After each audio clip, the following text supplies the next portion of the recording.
Here is the best way on how you can convert video to live photo in iPhone. So make sure you watch this tutorial till the end to exactly know what to do. First up, you simply need to go to App Store, and right over here inside the App Store you need to type in Into Live.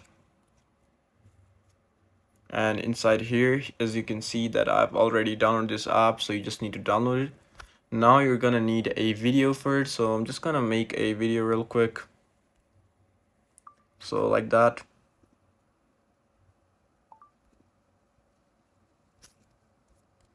Once the video is made, what you simply need to do is just simply go to the app,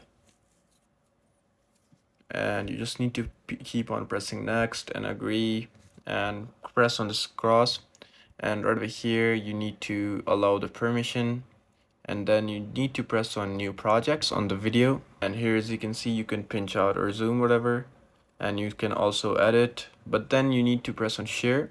And right over here you'll see the option of video and live photo, so you just need to press on live photo and then press save to photos.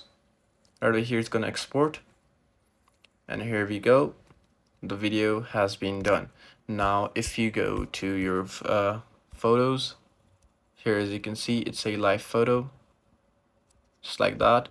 And if you want to cut the watermark, so if you are on the free version you will have the watermark, so you can just cut it like that and press done. Here you go, now you got a live photo to yourself and you've successfully converted a video to live photos. So yeah, this is it. I hope this tutorial helped.